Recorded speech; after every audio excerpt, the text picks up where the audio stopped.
अस्सलाम वालेकुम रहमतुल्लाह। क्या जिन्नात औरतों के साथ, खूबसूरत लड़कियों के साथ ज़िना करते हैं? इसके बारे में क्या है? शरीयत क्या-क्या उसूल और ज़ाब्ता है? देखिए, मुझे एक ख़ातून कहती है कि 6 साल से मुझे महसूस हो रहा है कि कोई मेरे साथ कुछ गलत कर रहा है। एक बहन कहती है कि एक मुझे यूँ महसूस होता है और मैं डिस्चार्ज भी होता हूँ, जैसे मतलब डिस्चार्ज होता है ना और पानी भी निकलता है, तो मुझे यूँ महसूस होता है कि कोई मेरे साथ कर रहा है। ये मुझे के ख़ातून ने बताया है और हम किताबों का मुताला करें, तो उसमें देखें तो ये बातें मिलती हैं कि कई मकामात पर ऐसा भी हुआ है कि जिन्नात और इंसानों का निकाह भी आपस में होते हुए देखा है। लेकिन ये नाजायज़ और हराम है, ठीक है? जिन्नात और इंसान का निकाह करना। अब बात ये रही कि जब मर्द डिस्चार्ज होता है तो मनी निकलती है और लेकिन जो जिन्न होता है उसको वो होता है तो उसके आग का शोला निकलता है, ठीक है? लेकिन अब कैसे मालूम होगा कि जो ये औरत है, जिन इस पर आशिक है, इसकी निशानियाँ क्या-क्या हैं, कैसे मालूम होगा? उसकी चंद निशानियाँ मैं आपको बताना चाहता हूँ।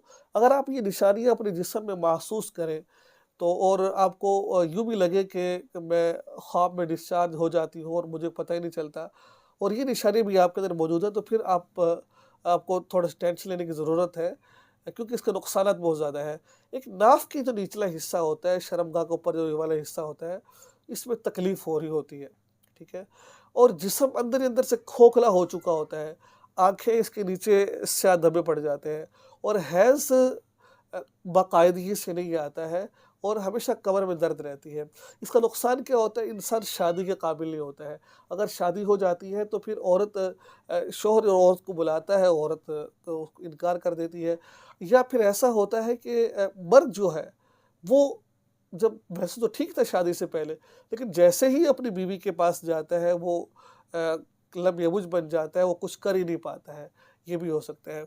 और एक जो बहुत अहम इसमें जो-सा इसके बारे में लिखा गया है वो ये है कि बाज़ दफ़ा इसके ज़रिए से औरत औलाद के काबिल नहीं होती है।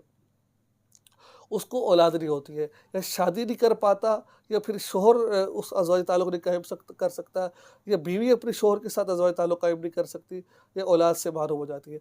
तो ये चंद चीज़ें हैं जो निशानियाँ हैं, जो मैंने आपको बताई हैं और उसके नुकसानात भी मैंने आपको बता दिए हैं। ये कोई मज़ाक नहीं है, ऐसा होता है, ठीक है?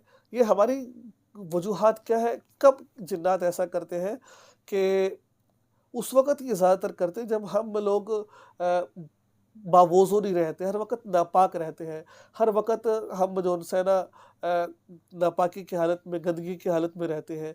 क्योंकि जो जिन्नात होते हैं ना जिन्नात, ये गंदगी में ज़्यादा आते हैं। बिस्मिल्लाह जब मुँह खोलते तो मुँह खोलते हैं, तो खाना खा क्योंकि क्यों कहा गया है कि जब खाना खाओ तो बिस्मिल्लाह पढ़ो, वॉशरूम में जाओ तो दुआ पढ़ो। हम वॉशरूम में जाते हैं, क्योंकि वॉशरूम गंदा हिस्सा है ना, हम वहाँ पढ़ते हैं अल्लाहुम्मा इन्नी अऊज़ु बिका मिनल खुबुसि वल खबाइस।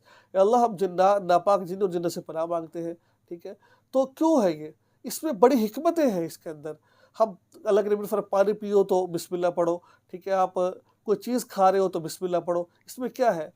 ठीक है? देखिए, जिन्नात का इंसान के जिस्म में दाखिल होना कोई आसान काम नहीं है। अगर कोई जिस्म में दाखिल हो रहा हो, जिस्म में दाखिल कहाँ से होता है? ये पोरों से हो रहा होता है, जो हमारे निशानात नज़र आ रहे होते हैं, मुँह से दाखिल हो रहा होता है। चंद ऐसी मख़सूस जगह है जहाँ से वो दाखिल होता है। इस वजह से कहा गया है जब सोने लगो तो सोने की दुआ पढ़ो, हमेशा पाक रहो, ज़िक्र और अज़कार करते रहो, दुआओं का एहतमाम करो, तो फिर वो चीज़ दाखिल नहीं होती है।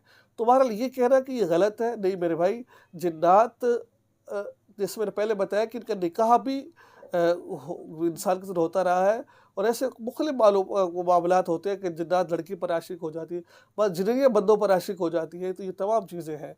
इनसे बचने का एक हल है कि आप इस्लाम को फ़ॉलो करें और सुबह शाम की तस्बीहात करें। लेकिन एक वज़ीफ़ा मैं आपको बताना चाहता हूँ, दुआ अनस बिन मालिक है, आप सुबह और शाम उसका एहतमाम करें, ठीक है? एक आपको वो गूगल से मिल जाएगी, आप सर्च करेंगे आपको वहाँ से मिल जाएगी। नहीं तो मेरे वेबसाइट पर जाकर मौलाना मसूद अली कौमी .com पर जाकर आपको मिल सकती है वो वाली, ठीक है? उसका एहतमाम करें और एक और है जिसके बारे में ये है कि सूरह रहमान है, खलक़ल इंसान मिन सलसालिन कल फ़ख़्ख़ार व खलक़ल जान्न मिन मारिज मिन नार, ठीक है? ये आयत है। ये 70 दफ़ा पढ़ें आप। خلق الانسان من سورہ الرحمن کی آیت ہے، آپ دیکھ لیجئے، اس کو آپ پڑھیں آپ، ٹھیک ہے؟ پڑھنا شروع کریں گے آپ کو یہ آیت مل جائے گی۔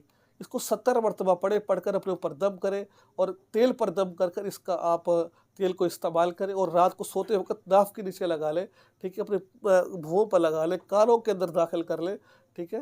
تو رات کو دعا پڑھ کر سوئیں، اور اس کو پڑھ کر 70 دفعہ پڑھ کر پانی کا استعمال کریں، 21 دن تک یہ عمل کریں، انشاءاللہ وہ وہاں سے بھاگ جائے گا۔ تو یہ تھا آج کا مسئلہ جو بہت اہم تھا، جو میں نے آپ کے سامنے بیان کیا۔ دعا میں یاد رکھیں، چینل کو سبسکرائب کریں۔ السلام علیکم ورحمۃ اللہ۔